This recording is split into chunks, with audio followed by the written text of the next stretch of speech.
un privilegio el poder una vez más compartir con ustedes este tiempo. Damos gracias al Señor porque pues, nos da el privilegio de poder juntos el recibir esta palabra preciosa que Él tiene reservada para nosotros en este día. Hemos estado mirando en estas últimas semanas, ¿verdad? Esta perspectiva que tenemos en el libro de Corintios, en Primera de Corintios. Y yo creo que es una carta muy importante para aplicación nuestra en este tiempo. Obviamente nosotros vemos que la iglesia de Corinto, específicamente por lo que estamos mirando en este primer capítulo y en el segundo después, pero primero ahora, era una iglesia un poquito complicada, ¿verdad? Tenía muchas divisiones y no solamente eran divisiones, pleitos, discordias, particiones efectivamente entre las congregaciones que en ese entonces estaban en Corinto, pero además habían ciertos actos que de alguna manera pues iban contra la moral. Además de esto, habían situaciones de disputas entre los hermanos, entre los cuales inclusive pues en términos, me imagino, civiles o comerciales, no resolvían sus problemas casa adentro, dentro de esta perspectiva y del abrigo que el Señor nos da, sino más bien iban, dice la Escritura, a buscar solución y justicia ante terceros, ante otros terceros civiles y no ante la Iglesia de Cristo. Eh, Todo esto hace prever que efectivamente había un desorden en la iglesia. Aparte de esto, pues todos sabemos el tema de las lenguas, que no se hablaban las lenguas o se hablaban las lenguas, digamos que no en demasía, pero sí desordenadamente. Y así, efectivamente, la iglesia de Corinto en el contexto general nos muestra que era una ciudad, Corinto, importante, muy importante de aquel entonces, muy desarrollada, en donde por lo menos encontramos dos tipos de inclinaciones. La una, ¿verdad?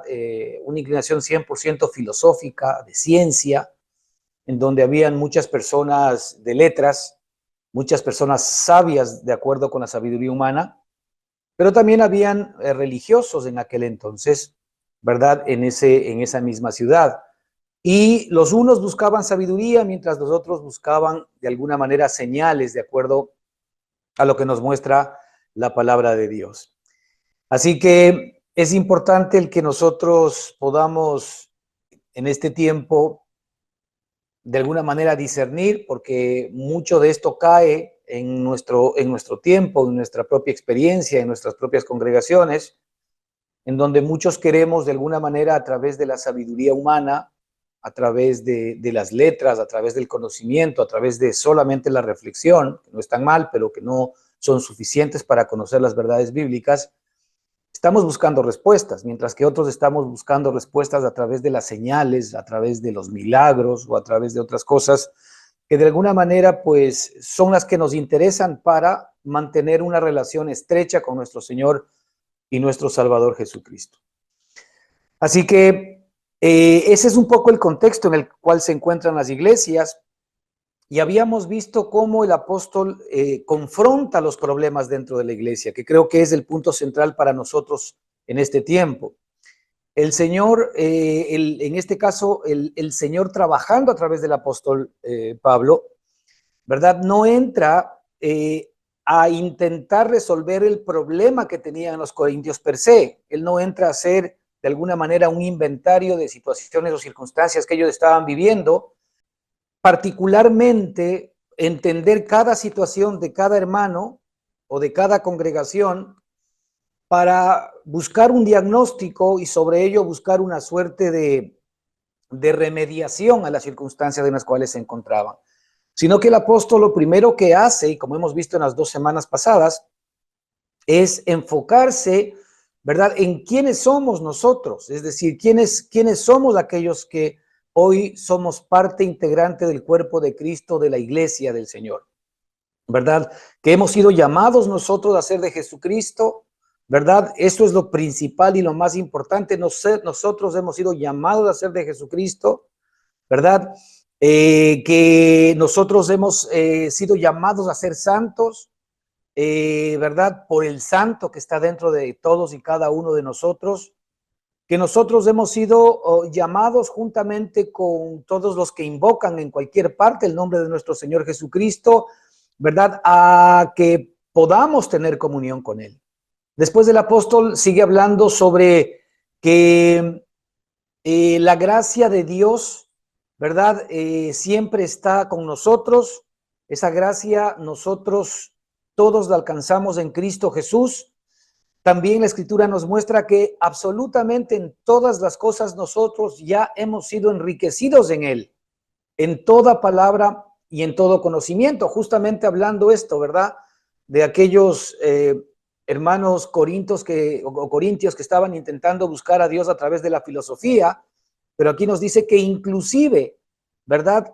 Nosotros hemos sido enriquecidos en toda palabra y en toda ciencia, refiriéndose justamente, ¿verdad?, a esta sabiduría espiritual, a esta ciencia y a este conocimiento que nos viene desde el cielo, que por supuesto trasciende toda la ciencia, todas las letras, todo el conocimiento y toda la sabiduría humana. La Escritura nos dice que en todo nosotros hemos sido enriquecidos en Él. También nos dice que esta realidad, ¿verdad?, va a ser confirmada en nosotros en la medida en que el testimonio de Cristo vaya levantándose en nosotros. Esto es muy importante. El testimonio de Cristo no como simple y sencillamente un conocimiento histórico de lo que Cristo ha hecho por nosotros, sino el testimonio de Cristo como el testimonio vivo, es decir, la persona viva morando dentro de cada uno de nosotros, el Cristo vivo morando dentro de cada uno de nosotros, ¿verdad? En la medida en que va siendo confirmado en nosotros, en la medida que va apareciendo en nosotros, en la medida que va apareciendo en nuestra alma. Porque de lo que se trata aquí, hermanos, es que todo lo que ya nosotros tenemos hoy en el Espíritu, toda la realidad tuya y mía en el Espíritu, en el cual somos perfectos, en el cual somos santos, en el cual somos justos, en el cual somos ricos en todas las cosas, de acuerdo efectivamente a lo que Cristo es. Porque lo que nosotros tenemos ahora en el Espíritu es justamente todo aquello que Cristo ya ha hecho por nosotros, ¿verdad? En este tiempo, desde antes de la fundación del mundo. Entonces, todo lo que ya nosotros somos en el Espíritu es lo que tiene que ser, ¿verdad?, anunciado o notificado a nuestra alma para que nuestra alma comience a recibir todo lo que ya nosotros somos en el Espíritu. Esto es algo que debemos entender, nuestra perfección, nuestra santidad, nuestra justicia, nuestra realidad, nuestra sanidad y todo lo que nosotros hubiésemos necesitado en algún momento, ya lo tenemos hoy residiendo permanente y poderosamente en nuestro espíritu. Ahora es necesario que esta realidad sea notificada a nuestra alma, porque nuestra alma es la que necesita ser conformada a la realidad del espíritu. Por eso dice la Escritura, ¿no es cierto?, que nosotros somos transformados por medio de la renovación de nuestro entendimiento. ¿En dónde está nuestro entendimiento? Nuestro entendimiento está en nuestra alma.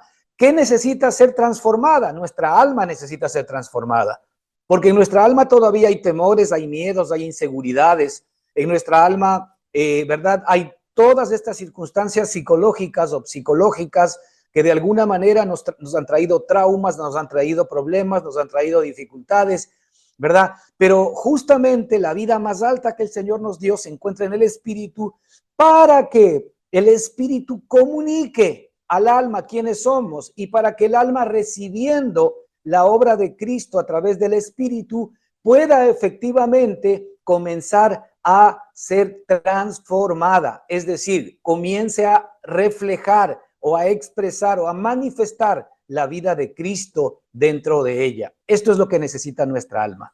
Nuestra alma necesita la vida de Cristo. Nuestra alma necesita la mente de Cristo, necesita los pensamientos de Cristo. Nuestra alma necesita las emociones de Cristo. Nuestra alma necesita las decisiones de Cristo. Ahora, todo esto es algo que efectivamente se nos imparte, es una impartición de vida. El Señor Jesucristo dijo, yo he venido a darles vida, yo he venido para que tengáis vida, pero se está refiriendo a la vida zoe, no a la vida psique, se está refiriendo a la vida Zoe, se está refiriendo a la vida más alta, se está refiriendo a la vida, ¿verdad?, increada de Dios. Yo he venido para que tengáis esa vida y para que la tengáis en abundancia. Así que esa vida es algo que nosotros recibimos por regalo, no es algo que nosotros creamos, no es algo que nosotros sanamos, no es algo que nosotros curamos, es algo que recibimos de parte directa de nuestro Señor y Salvador Jesucristo. Y esto es lo que el apóstol efectivamente está de alguna manera enfocando aquí en Primera de Corintios. Está mostrando a los hermanos las riquezas que ellos ya tienen en Cristo, quiénes son en Cristo Jesús, que ellos han sido llamados, que el testimonio de Cristo tiene que comenzar efectivamente a levantarse dentro de cada uno de nosotros, en sus almas, en sus propias en esa persona en donde nosotros somos conscientes de nosotros mismos. Ahí es que debemos ser conscientes de Cristo. Ahí es que debemos ser conscientes de la nueva realidad que nosotros tenemos. Así que el testimonio acerca de Cristo ha sido confirmado en vosotros de tal manera que nada os falte en ningún don. En la medida en que Cristo aparece en nosotros, juntamente con Él va a aparecer todo lo que nosotros ya somos, todo lo que nosotros ya tenemos, todo lo que nosotros ya hemos recibido por gracia en el nuevo hombre. No olvidemos lo que dijo el propio apóstol Pablo, de modo que si alguno está en Cristo, nueva criatura es. De esto se trata el evangelio, ¿verdad? Porque como dicen en otros versículos también, ni la circuncisión vale algo, ni la incircuncisión vale algo, sino, ¿verdad?, la fe que obra por el amor, y si no, una nueva creación, también nos dice en otro lugar. Y lo que importa es que nosotros seamos beneficiarios en este tiempo, ¿verdad?, de la nueva creación que el Señor dio, ¿verdad? El nuevo hombre, el postrer Adán, que efectivamente hoy tenemos la capacidad de nosotros poder experimentar y vivir en este tiempo. De esto se trata la gracia, de esto se trata las buenas noticias del evangelio. Las buenas noticias del evangelio muestran que efectivamente nosotros hemos recibido algo inmerecido, hemos recibido la vida misma de Cristo, que era absolutamente, ¿verdad?, imposible que nosotros la podamos ganar o que nosotros la podamos recibir por nuestras propias capacidades o méritos. Nosotros hemos recibido todo lo que Cristo es por sus méritos, por sus capacidades y por el amor que por supuesto Él ha tenido para todos y cada uno de nosotros. Así que el Señor nos dice que Él es fiel, que Él nos confirmará en esta realidad en los versículos siguientes, versículos 8 y 9 de Primera de Corintios 1. Fiel es Dios por el cual fuisteis llamados. ¿A qué fuimos llamados? A la comunión con su Hijo Jesucristo. Mira, grábate esto en la cabecita. ¿Para qué fuimos llamados? El versículo 9 nos dice clarísimo cuál es la razón por la cual tú fuiste llamado. Muchos de nosotros estamos de alguna manera intentando buscar el llamamiento, el llamado. ¿Para qué nosotros hemos sido llamados? Hemos sido llamados para poder servir a la iglesia de así, asado y cocinado. Hemos sido llamados para poder resolver los problemas de los demás. Hemos sido llamados para poder ser de bendición para otros. Mira, muchas cosas. Pero aquí lo principal, la Escritura nos dice que nosotros fuimos llamados a la comunión, es decir, a estar perfectamente unidos a su Hijo Jesucristo. A eso hemos sido llamados. Ahora, este es el propósito por el cual Dios nos creó, este es el propósito por el cual Dios nos llamó, y esta es efectivamente la razón por la cual nosotros debemos estar permanentemente en Cristo Jesús, buscando esa comunión de la cual efectivamente vamos a hablar un poquito más adelante. Entonces, lo primero, mis hermanos, como ya vamos a entrar, el apóstol entra aquí después de hacer esta reseña importantísima de quiénes somos en Cristo Jesús y de lo que Él nos ha dado. No olvidemos esta parte importante. Siempre tenemos que estar permanente y continuamente recordando a nuestra alma, desde nuestro espíritu, quiénes somos en Cristo Jesús, lo que hemos recibido, lo que se nos ha dado, lo que nos corresponde por herencia. Nosotros por derecho legal tenemos hoy todo esto que efectivamente el apóstol Pablo está comunicando a la iglesia de Corinto. Lo tenemos nosotros como la iglesia, ¿verdad?, del lugar, de la ciudad, del país en donde nos encontremos. Y fíjate, recién después de que el apóstol aborda el problema de los corintios, o de los corintios, aborda el problema de los corintios, ¿no es cierto? Con recordarles quiénes son en Cristo Jesús, empieza a tocar la situación. Y quisiera compartir con ustedes esto hoy, porque creo que es importante que en nuestra relación con nuestros hermanos, con nuestras hermanas, con las personas, entendamos definitivamente que si algo nosotros necesitamos mostrarles, necesitamos testificarles, ¿no es cierto?, es esta obra preciosa de Cristo a favor nuestro y a favor de ellos. Este es el mensaje del Evangelio. No olvidemos que la Escritura nos dice que la fe viene por el oír, y el oír la palabra de Dios, ¿verdad? Ciertamente la salvación no es por obras para que nadie se gloríe, sino por medio de la gracia. Y la gracia tiene nombre y apellido, se llama Cristo Jesús. Cuando nosotros a la gente le hablamos de Cristo Jesús y de su obra a nuestro favor y de cómo Él ahora nos ha unido por su gracia y por su amor directamente a Él para que seamos uno con su Padre.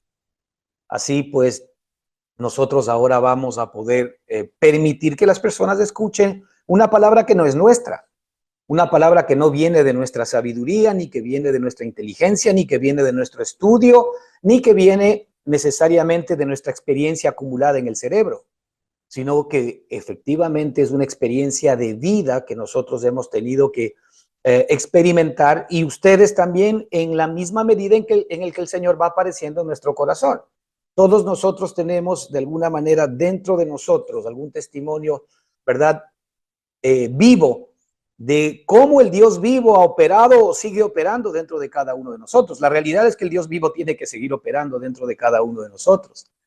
Pero la realidad es que estamos ahora todos inmersos en esta lucha para que el Dios vivo siga operando en nosotros. ¿Esta lucha por qué? Esta lucha por creerle. Esta es una lucha de fe. Es una lucha por creerle. Es una lucha por estar permanente y continuamente repasando en nuestra cabeza y en nuestro entendimiento quiénes somos ahora en Cristo Jesús y escoger lo que el Señor dice que somos en Él. Escoger lo que Dios dice que Él ha hecho por nosotros. Escoger lo que ahora se nos dice que efectivamente hoy nosotros hemos recibido por gracia. Todo esto tiene que ver directamente con la fe. En el versículo 10 de Primera de Corintios, el apóstol entra efectivamente y dice: os ruego pues, hermanos, por el nombre de nuestro Señor Jesucristo, que habléis todos una misma cosa y que no haya entre vosotros divisiones, sino que estéis perfectamente unidos en una misma mente y en un mismo parecer. Este es el primer consejo del apóstol Pablo que aborda el problema que tienen los corintios. Y vamos a repasar. Dice: os ruego pues, hermanos, por el nombre de nuestro Señor Jesucristo. Primero, algo que él quiere poner en la mesa, ¿no es cierto? Es la persona de nuestro Señor Jesucristo. Es el carácter de nuestro Señor Jesucristo. Él quiere poner, ¿verdad?, la autoridad de nuestro Señor Jesucristo. Él quiere poner, ¿verdad?, la preeminencia de la persona de Jesucristo. Es decir, aquí el único nombre que se nos ha dado, ¿verdad?, bajo el cielo, por medio del cual podemos ser salvos, es el nombre de Cristo. Y no olvidemos que la palabra salvación tiene que ver con el nombre griego sotería. Y la sotería tiene que ver directamente con liberación, tiene que ver con provisión, tiene que ver con sanidad.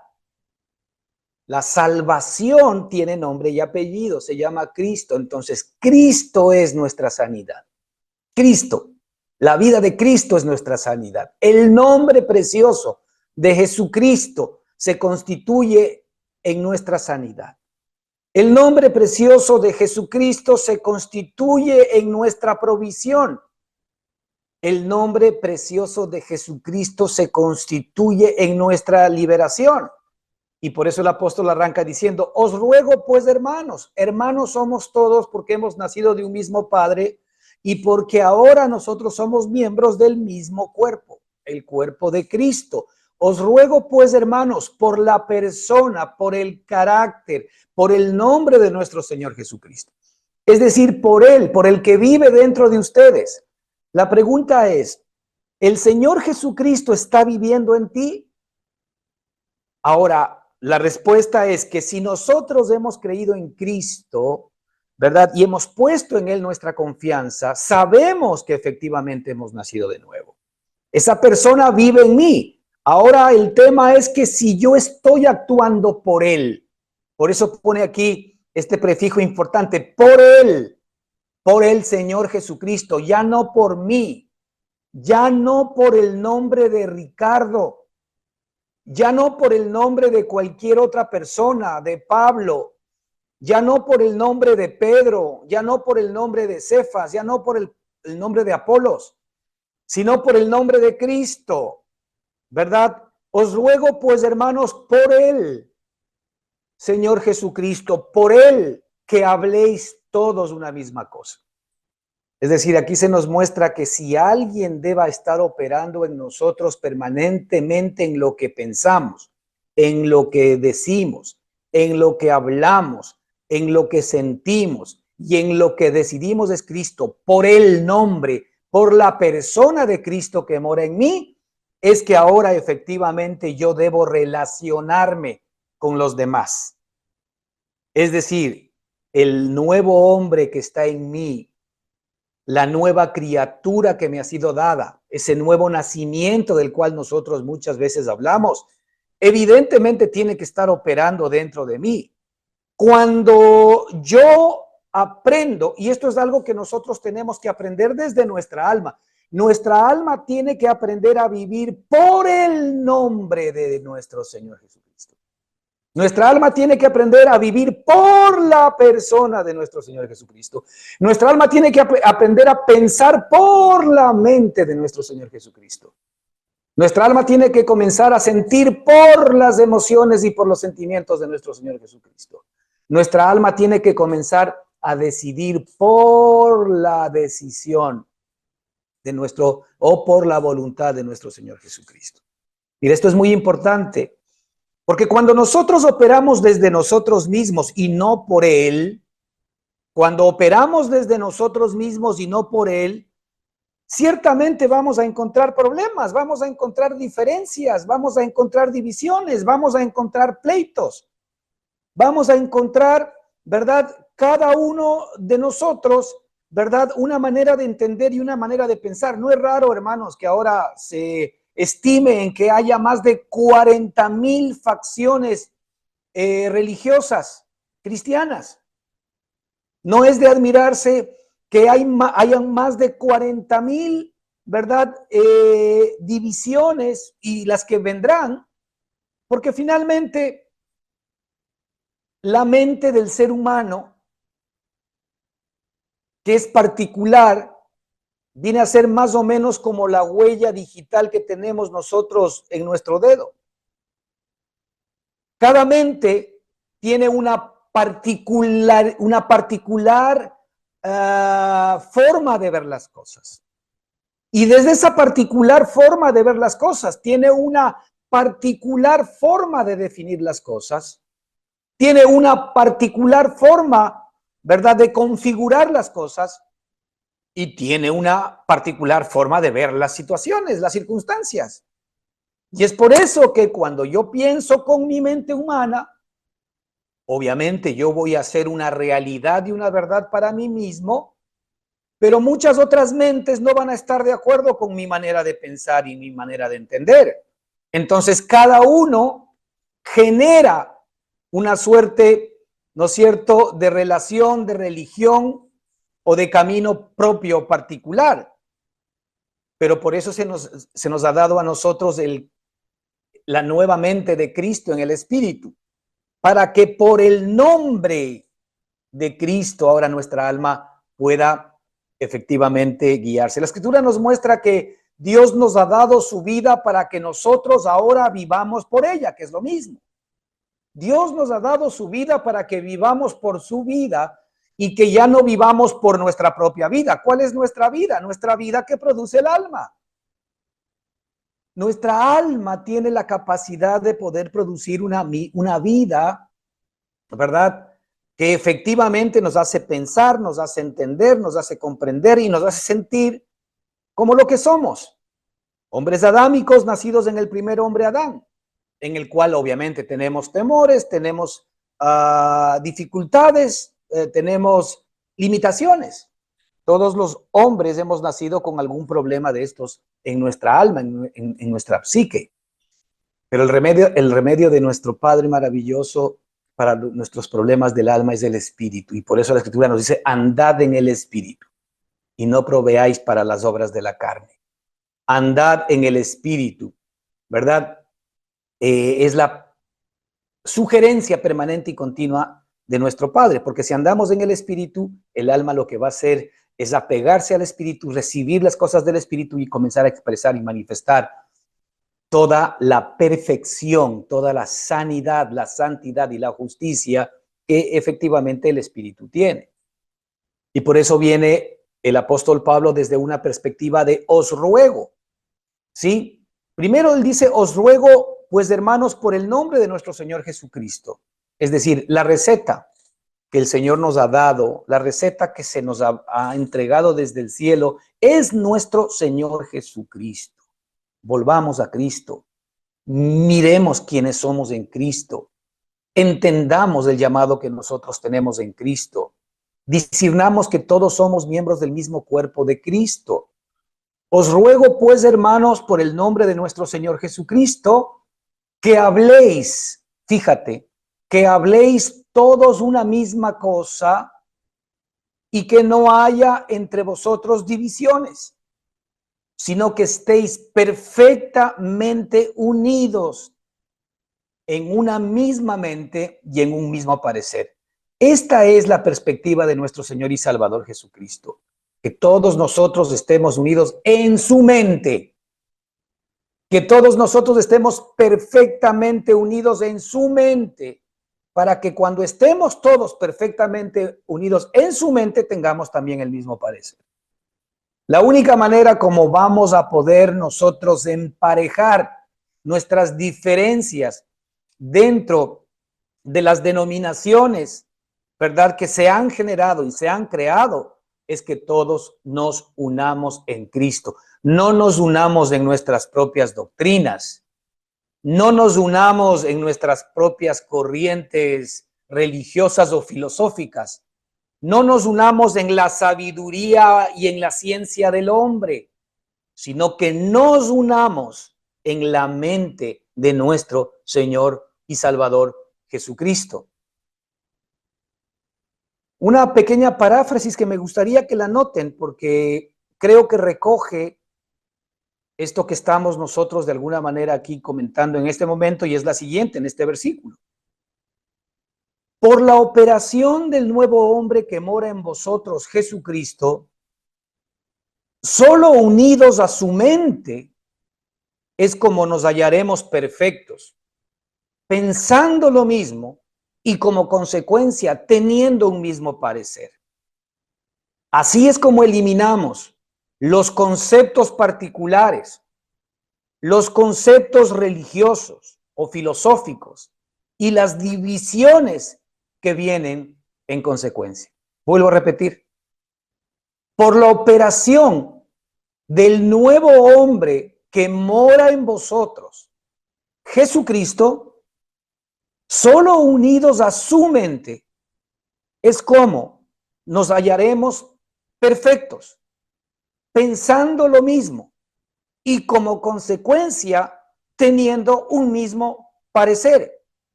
Así es como eliminamos los conceptos particulares, religiosos o filosóficos y las divisiones que vienen en consecuencia. Esto es importante que lo entendamos porque la sustancia de lo que el apóstol nos está dando aquí es que Dios nos ha dado algo tan sencillo. Dios nos ha dado en el Espíritu la mente de Cristo para que nuestra alma pueda unirse a esa mente, el alma de todos y cada uno de nosotros, y en esa mente nosotros estemos perfectamente unidos en una misma manera de pensar y en un mismo parecer. ¿Qué significa esto? Que como nuestra alma tiene su propia mente y su propia manera de pensar, aún en nuestros ambientes religiosos, ¿verdad? Seguimos nosotros permitiendo que opere nuestra mente natural y nosotros muchas veces no acomodamos lo espiritual a lo espiritual, sino que intentamos acomodar lo espiritual a lo carnal. Intentamos dar soluciones carnales a las propuestas espirituales. Y si el Señor es espíritu y nosotros también ahora somos espíritu, definitivamente la propuesta del Señor a nosotros es espiritual. Es decir, el Señor lo que está ahora buscando es que acomodemos lo espiritual a lo espiritual. Es decir, que nosotros podamos discernir lo espiritual con la mente espiritual, no con la mente humana, con la mente carnal, con la mente adámica. El Señor lo que está esperando es que nosotros obviamente estemos unidos a la mente de Cristo, a lo que la Escritura llama estar perfectamente unidos. El momento en que estamos perfectamente unidos a la mente de Cristo, entonces vamos a ser de una misma mente y vamos a ser de un mismo parecer. Ahora, esto es tocante a las relaciones humanas, no solamente a las relaciones de iglesia. Como ejemplo, el matrimonio, por ejemplo. Si yo como cabeza de mi hogar, ¿verdad? Estoy unido a la mente de Cristo, yo tengo una perfecta unión con Cristo. No solamente que estoy unido a Cristo, sino que la Escritura dice que estoy perfectamente unido a Cristo. ¿Qué implica aquello? Que la mente perfecta de Cristo, el pensamiento, el entendimiento, la sabiduría perfecta de Cristo, es la que ahora comienza a ser impartida a mi entendimiento y a mi conocimiento natural en mi alma. Significa que esa mente, esos pensamientos de Cristo, van a actuar en mí como una suerte de un diálisis, ¿verdad? Intelectual, como un diálisis de pensamiento, de entendimiento, echando fuera mis pensamientos e instalando los pensamientos de Cristo en mi cabeza. No olvidemos que una de las guerras que nosotros vemos en la Escritura tiene que ver justamente con que las armas de nuestra milicia no son carnales, sino poderosas en Dios para la destrucción de fortalezas, derribando todo argumento y altivez que se levanta contra el conocimiento de Cristo y llevando cautivo todo pensamiento a la obediencia a Cristo. ¿Sabes a lo que se está refiriendo? Es que en nuestra alma nosotros vamos a encontrar fortalezas, es decir, en nuestros pensamientos, en nuestras emociones, hay fortalezas. Después se van a levantar desde nuestra propia mente argumentos y después se van a levantar pensamientos contrarios a todo lo que Cristo es. Y por eso dice la Escritura, ¿verdad? Que la palabra de Dios, que las armas espirituales de Dios son poderosas para llevar cautivo inclusive hasta el último pensamiento a la obediencia a Cristo. Porque todos los pensamientos que salen de nosotros mismos y que no nos vienen desde la mente de Jesucristo, es decir, yo tengo la capacidad de pensar por mí mismo aún cosas que tienen que ver con la situación espiritual, pero que no son espirituales, sino que trato desde la carne discernir las cosas que son del espíritu. Pero yo puedo intentar comprender desde mi carne o desde mi mente natural las cosas que son del espíritu, lo cual es empresa imposible de acuerdo con la Escritura. Y aún pueden haber muy buenas intenciones de mi mente y de mi corazón para tratar de entender las cosas de Dios.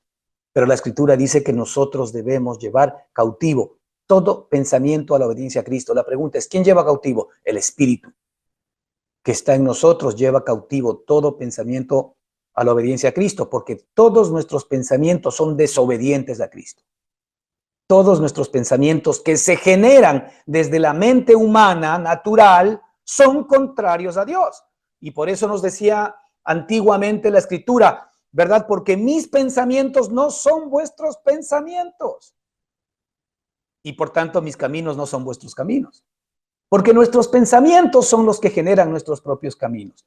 Y como nuestros pensamientos pueden ser buenos también o pueden ser malos, pero si son buenos, pues aparentemente ya el problema estaría subsanado, pues el problema no está subsanado, porque cuando mis pensamientos son buenos, también son contrarios a los pensamientos de Dios, porque mis pensamientos no son vuestros pensamientos. Así que no está hablando solamente de los pensamientos malos, está hablando también de los pensamientos buenos.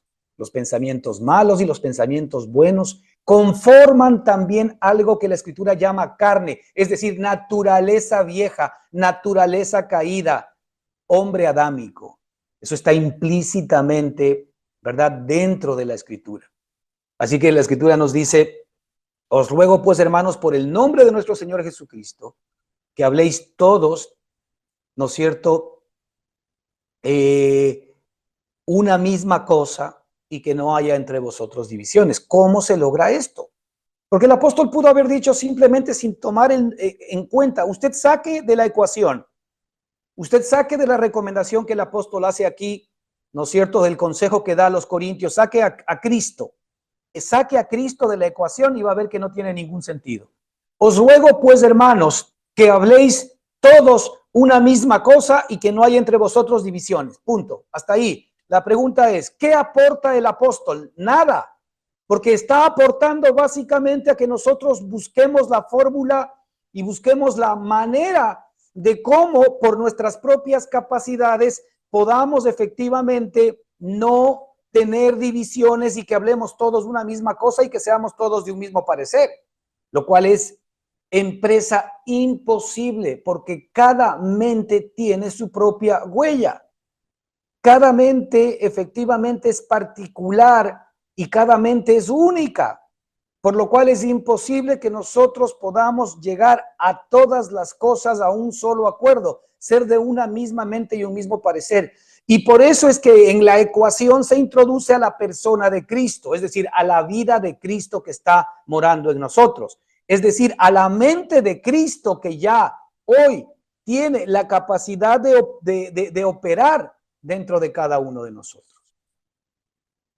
Os ruego pues, hermanos, por el nombre de nuestro Señor Jesucristo, que habléis todos una misma cosa y que no haya entre vosotros divisiones. Usted recordará lo que nos dice Romanos 8:5.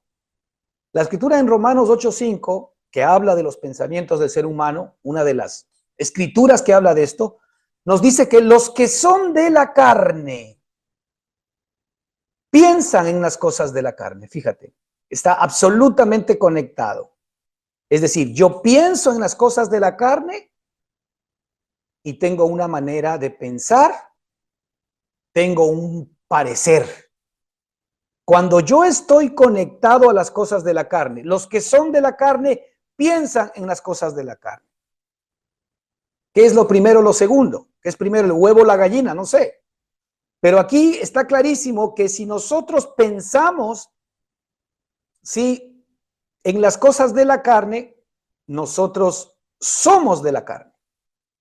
Sí, la carne, que es nuestro viejo hombre adámico, es nuestro viejo hombre anímico. No olvidemos que la palabra anímico o ánime viene directamente de la palabra alma también. Por eso es que la palabra animal, ánime, ánima, tiene que ver directamente con esta perspectiva, ¿verdad?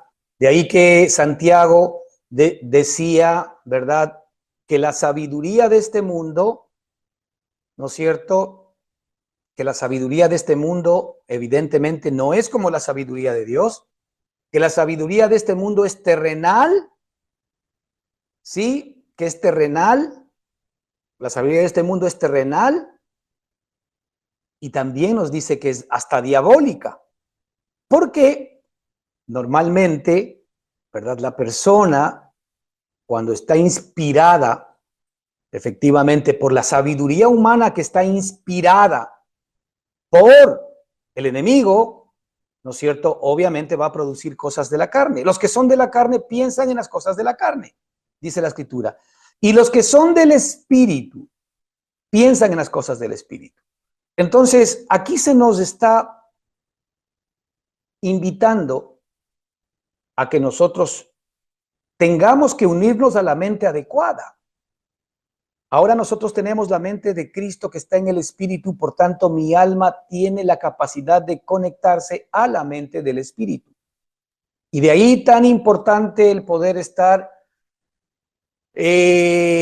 estudiando, el poder estar meditando en la palabra del Señor, en la Escritura, porque toda Escritura es inspirada por Dios, lo cual implica que en toda la Escritura nosotros efectivamente podemos encontrar la mente de Cristo, la inspiración de Dios. La Escritura tiene como propósito el hecho de que nosotros efectivamente podamos conocer a Cristo. Y el proceso de ese conocer a Cristo tiene que ver con el proceso de conocer también nuestro hombre de pecado. En qué áreas de nuestra vida efectivamente nosotros fallamos, en qué áreas de nuestra vida nosotros somos incapaces de poder conocer todo lo que Dios es. Y eso está radicado en nuestra alma cuando está divorciada definitivamente del Espíritu. Los que son de la carne piensan en las cosas de la carne y los que son del Espíritu en las cosas del Espíritu. Nosotros ya somos del Espíritu porque hemos nacido del Espíritu, entonces ya tenemos dentro de nosotros la capacidad para poder pensar y unirnos a la mente de Cristo, a esta perfección de unión que llama el apóstol, esta mente perfecta, esta perfección, esta perfecta unión que podemos tener nosotros, ¿verdad? Se logra entre nosotros y Cristo a través de efectivamente conectarnos a los pensamientos del Espíritu, los cuales, por supuesto, pues los vamos encontrando inclusive en la propia Escritura. Entonces, así es como nosotros vamos a poder estar unidos a Cristo para que podamos todos juntos efectivamente hablar una misma cosa, estar en una misma mente y efectivamente generar un mismo parecer. La Escritura nos dice que todos debemos hablar una misma cosa y que estemos perfectamente unidos en una misma mente. Ahora, cuando yo me uno a Cristo, estoy perfectamente unido con Él en una misma mente. Ahora, esto tocante a los hermanos también. Si yo hablo del matrimonio, pues yo, como cabeza del hogar, decía hace un minuto, si mi mente está unida a Cristo, yo estoy perfectamente unido a Cristo y ahora, efectivamente, todo lo que es de Cristo le va a poder ser impartido a través de la expresión y de la manifestación de la vida de Cristo a mis seres queridos, a mi esposa, a mis hijos. Ahora, si la esposa está también perfectamente unida a Cristo, imagínese ese triángulo maravilloso. El esposo unido a la mente de Cristo perfecta, está perfectamente unido a Cristo. La esposa, ¿verdad? Unida a la mente de Cristo, está perfectamente unida a Cristo. Ahora mire, el esposo y la esposa, ¿verdad? Van a estar también perfectamente unidos. Porque no van a estar unidos en sus propias mentes ni en sus propios pareceres. Ya sabe que usted, aún en los propios matrimonios, tenemos muchas veces divergencias y tenemos diferencias de criterio, a pesar de que normalmente somos dos los que estamos allí. ¿Por qué? Porque cada mente, porque cada pensamiento, obviamente tiene una manera particular de ver, de entender y de pensar. Pero cuando esposo y esposa estamos unidos a la mente de Cristo, la Escritura dice que estamos en una unión perfecta. Estamos perfectamente unidos. Si nosotros queremos, hermanos, y esto tocante, por ejemplo, a las familias, tener una relación perfecta dentro del hogar, primero es evidente que particularmente cada uno de nosotros tiene que unirse a la mente de Cristo. Pero después los otros miembros que ya conocen a Cristo también tienen que entender que la manera como vamos a mejorar, cómo vamos a perfeccionar nuestra relación es estando perfectamente unidos a esa misma mente. Fíjate qué es lo que producía no estar unidos a la mente de Cristo a los hermanos en Corinto. Pues a los hermanos corintios lo que les estaba produciendo son divisiones, son problemas, egoísmo. A los hermanos corintios lo que les estaba produciendo efectivamente no estar unidos en esa misma mente es comenzar a fijarse en otras personas, como lo vamos a ver ya mismo. Así que lo primero aquí es para que efectivamente nosotros estemos perfectamente unidos, como hermanos, como iglesia. Y si a esto le sumamos que aparte de ser hermanos y de ser iglesia, pues tenemos otra relación particular en este mundo, como matrimonio, como padres, como hijos, como cónyuges, como amigos. Entonces, si nos unimos nosotros efectivamente a la mente de Cristo, vamos todos a estar perfectamente unidos en una misma manera de pensar, en una misma manera de sentir, en un mismo parecer. Y aquí dice el apóstol, porque he sido informado. Fíjate cómo aborda el apóstol, ¿no? O sea, otra vez el apóstol dice, a ver, él va desde la solución es Cristo. Yo ya no quiero saber qué problemas tengan, ya no es tan importante saber las situaciones que estén viviendo, que a veces pues a muchos hermanos creemos que el Señor nos ha llamado a resolver los problemas de los demás. Hermanos, el Señor no nos llamó a resolver los problemas de los demás. El Señor nos llamó a que nosotros efectivamente seamos uno con Él, tengamos comunión con Cristo, para que Cristo actuando a través de nosotros sea el que resuelva los problemas de los demás y no nosotros. Porque si algo necesitan los demás de mí, es que la vida de Cristo se proyecte, se exprese y se manifieste en mi vida para beneficio de los demás. Así como Cristo vino para beneficio de todos nosotros, es decir, Cristo entregó su vida como beneficio para toda la humanidad. Asimismo, la vida de Cristo operando a través de nosotros es para beneficio del resto. Por supuesto que nosotros vamos a recibir también toda la bendición y todo el beneficio que significa tener dentro de nuestro corazón reinando a nuestro Señor y Salvador Jesucristo. Por supuesto que va a ser así. Pero por sobre todo, si alguien va a recibir los beneficios y las consecuencias preciosas de la operación de la vida de Cristo dentro de cada uno de nosotros, son las personas que están a nuestro alrededor. Si yo soy pastor, mis hermanos recibirán, ¿verdad? La protección, la bendición del Cristo que está actuando a través mío. Si soy esposo, pues mi esposa y mis hijos recibirán la bendición, ¿verdad? Del Cristo operando en mí como esposo y como padre.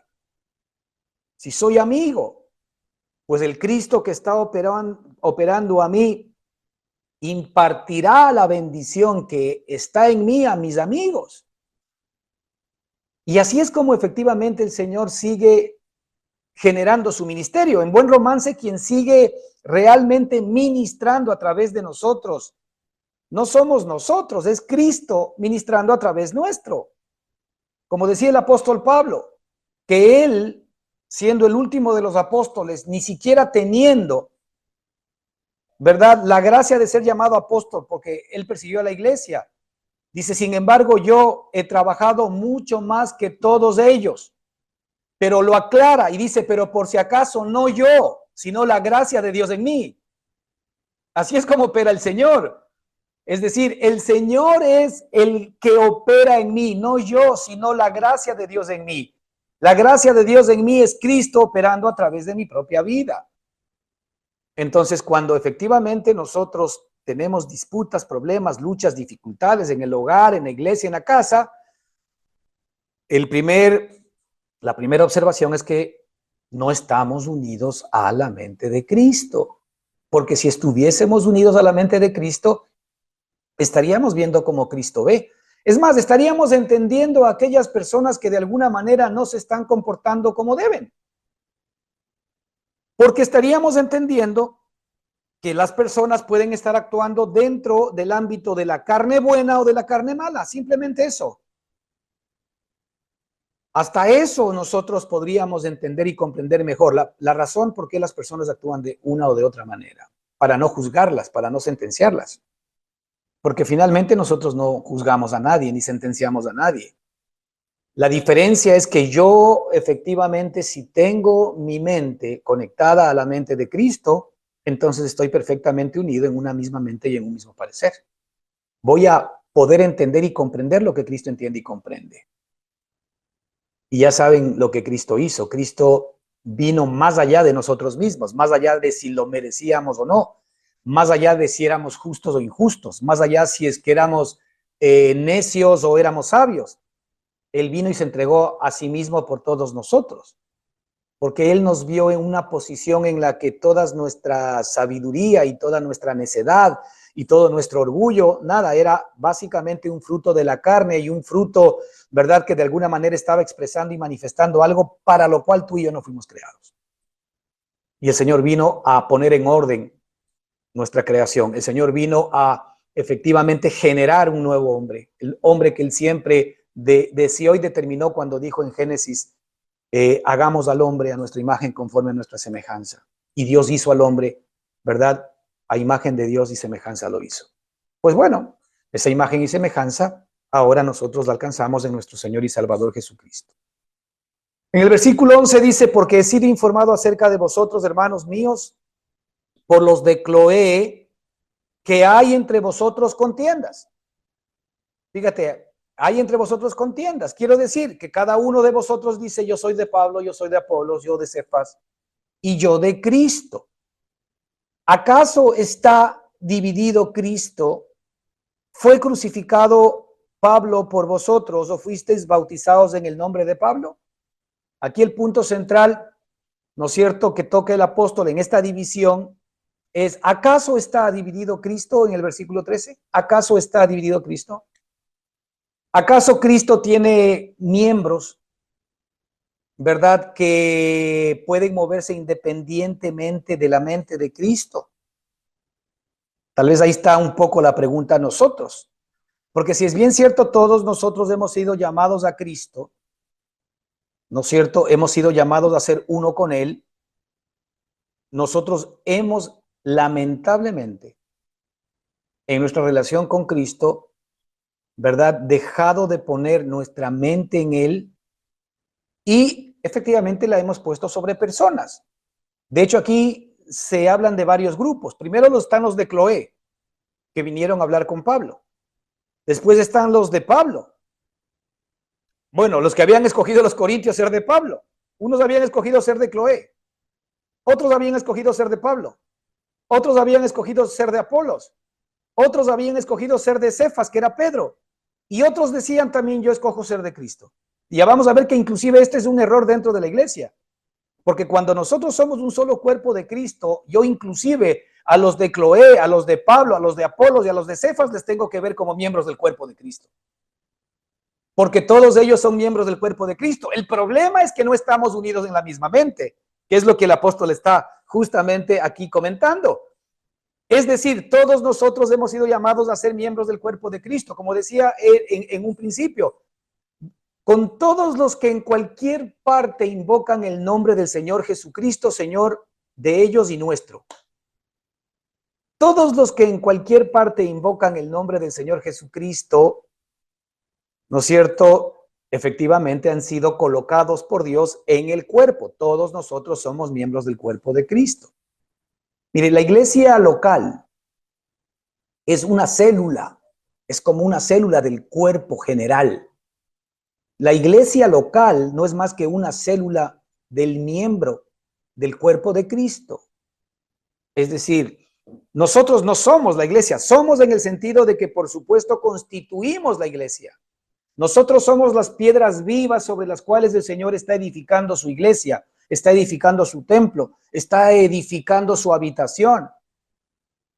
Nosotros, por supuesto que lo somos, pero ahora el tema está en que o estamos conectados o no a la mente de Cristo. O estamos conectados todavía a nuestra mente, a pesar de que ya somos miembros, o estamos conectados a la mente de Cristo. Los que decían ser de Cloé, los que decían ser de Pablo, los que decían ser de Apolos, los que decían ser de Cefas y los que decían ser de Cristo, no reconociendo todos ellos que todos somos uno en Cristo, pues estábamos con un problema. Estamos actuando desde la mente equivocada. No estamos perfectamente unidos en la misma mente de Cristo y no estamos pensando por Él ni viviendo por Él, sino que estamos pensando por nosotros mismos y viviendo por nosotros mismos. Entonces, cada uno de nosotros trata de dar, de acuerdo con su particular manera de entender y de pensar, un veredicto, trata de dar un diagnóstico y trata de dar una solución a los problemas y a las circunstancias que nosotros estamos viviendo dentro de la iglesia. Y por eso dice el apóstol, ¿acaso está dividido Cristo? Él recoge el hecho de que Cristo es uno solo. Cristo es uno solo y nosotros somos miembros del cuerpo de Cristo. Todos aquellos que hemos recibido a Cristo en nuestro corazón, hemos nacido de nuevo y hemos sido colocados por nuestro Padre en Cristo. Ahora resta que nosotros como miembros del cuerpo de Cristo nos unamos a la mente de Cristo. En un cuerpo natural, la mano, el pie, los ojos y cualquier órgano del cuerpo no hacen nada si no están animados, operados por la mente que efectivamente está en nuestra cabeza. Si es que nuestros brazos o nuestras manos se moverían indistintamente de la mente, entonces tendríamos un problema de enfermedad. No seríamos normales. Pero hermanos, de la misma manera en el espíritu. Es decir, nosotros, en lugar de ver a la persona de Cristo sobre cualquier otra persona, y aquí es donde viene justamente, os ruego, hermanos, por el nombre de nuestro Señor Jesucristo. Porque aquí ellos estaban levantando otros nombres, otras personas. Estaba Cloé, estaba Pablo, estaba Apolos, estaba Cefas y estaba el propio Cristo. Sin darse cuenta, porque también ahí se habla del ambiente religioso. Sí, en el ambiente religioso a veces se habla mucho de Cristo, pero no estamos unidos a la mente de Cristo. Y tampoco somos, a pesar de que sí somos, tampoco nos vemos como miembros generales del cuerpo de Cristo. Sino que decimos, no, en mi denominación, en mi sabiduría, en mi doctrina, allí está la verdad y allí efectivamente está el camino hacia Dios. Lo demás es mentira, lo demás es diabólico, lo demás es de Satanás, lo demás es del diablo. Bueno, si estamos en la carne, pues estamos operando de acuerdo con las reglas de Satanás, por muy cristianos que seamos. Y es por eso que nuestra alma tiene que rendirse al gobierno del Espíritu de Dios. Nuestra alma en Cristo tiene todo lo que necesita para tener vida. Nuestra alma tiene que voluntariamente rendirse ante efectivamente el Espíritu de Dios para que el Espíritu de Dios la gobierne. Mira, si nosotros voluntariamente no nos ponemos en la mano de Cristo para que Él, como el sumo sacerdote, ¿verdad?, opere el sacrificio. No olvidemos que el sumo sacerdote recibía los animalitos para sacrificar en el Antiguo Testamento, ¿verdad?, el animal y que efectivamente su sangre sea la que perdone y limpie los pecados del pueblo. Ahora, lo que corresponde es que Cristo es nuestro sumo sacerdote y nosotros efectivamente somos del sacrificio. ¿Qué? Nuestra alma es del sacrificio. Nuestra alma es del sacrificio. Nuestra alma tiene que ser puesta voluntariamente por nosotros en las manos del sumo sacerdote para que él efectivamente opere el sacrificio delante de Dios. Evidentemente el sacrificio implicaba muerte de la víctima. Y nosotros somos la víctima. Nuestra alma tiene que venir y ser particularmente, voluntariamente entregada a Cristo, al sumo sacerdote, para que él propicie el sacrificio. ¿Sí? Y aquí el apóstol dice, ¿acaso está dividido Cristo? Y fíjate lo que dice en el versículo 17, pues no me envió a mí, a Cristo, a bautizar, sino a predicar el evangelio. Ojo, me envió a predicar el evangelio, las buenas noticias de Dios, no con sabiduría de palabras. Cuidado, muchas veces nosotros en nuestra relación con los hermanos, lo que traemos es sabiduría de palabras, sabiduría humana. Traemos ciencia efectivamente a la relación con nuestros hermanos. No, Porque si nosotros traemos ciencia y traemos sabiduría de palabras humanas, lo que estamos haciendo es que se haga vana la cruz de Cristo. Es decir, que la cruz de Cristo no tenga propósito. ¿Y sabes qué? ¿Cuál es el propósito de la cruz de Cristo? Pues ahora la cruz de Cristo es la que infringe el sacrificio sobre nosotros, en nuestra alma, para que nosotros muramos. Porque el propósito del Señor, ¿verdad?, es que nosotros perdamos nuestra vida para que hallemos la vida de Él. Por eso la Escritura nos dice que el que quiera conservar su vida, ahí está hablando de la vida psique. Vaya al griego, el que quiere preservar su vida, su psique, su vida psique, dice, la perderá.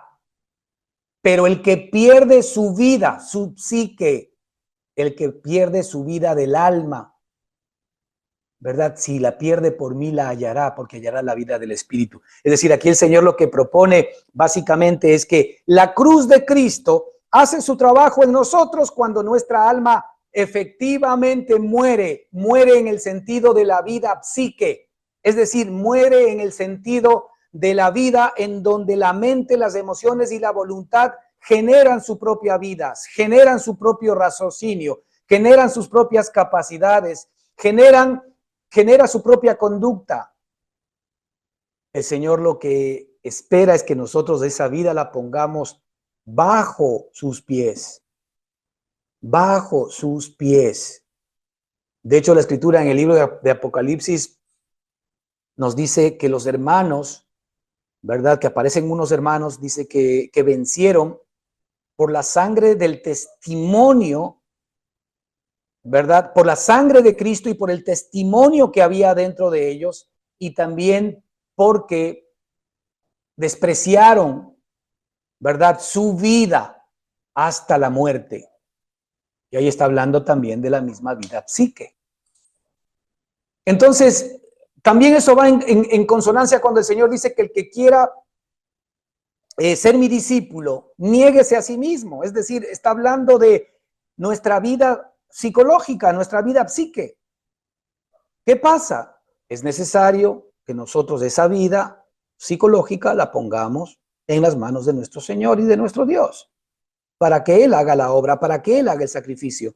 Yo tengo que poner voluntariamente mi vida, y mi vida es todo lo que a mí me gusta, mi vida es todo lo que a mí me disgusta, mi vida es todas las metas y los objetivos que yo quiera tener, mi vida es efectivamente que yo quiera ser una mejor persona, que yo quiera ser un mejor padre, que yo quiera ser un mejor hijo. Mi vida es que yo quiera ser libre de estas ataduras que yo vengo arrastrando desde hace mucho tiempo, etcétera. Todo eso es mi vida. Pero ojo, aquí de lo que se trata es que el Señor nos dio una vida perfecta. Nos dio la vida de Cristo para que ahora esa vida la hallemos. El que quiera conservar su vida, la perderá. A eso se está refiriendo. El que quiera conservar su vida psicológica, el que quiera conservar su vida del yo, su ego, el que quiera conservar todo aquello que cree que es bueno para él, pues la perderá. Pero el que pierda su vida por mí, la hallará. ¿Qué hallará? La vida de Cristo morando dentro de mí.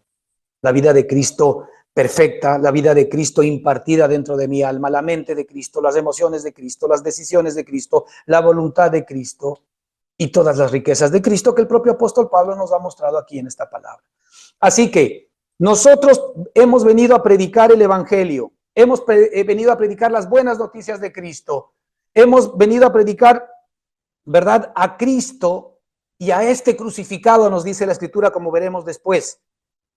Nosotros hemos venido a predicar a Cristo y a este crucificado, porque la muerte de Cristo realmente es un hecho objetivo, eterno, generado por Dios, irreversible, que ahora es necesario que se convierta en una realidad en mi experiencia subjetiva. Necesito yo que la muerte de Cristo opere en mí para que también la vida de Cristo se exprese y se manifieste a través de todos y cada uno de nosotros. Muy bien, hermanos, continuaremos la próxima semana con este mismo tema. Que el Señor les bendiga ricamente. Amén.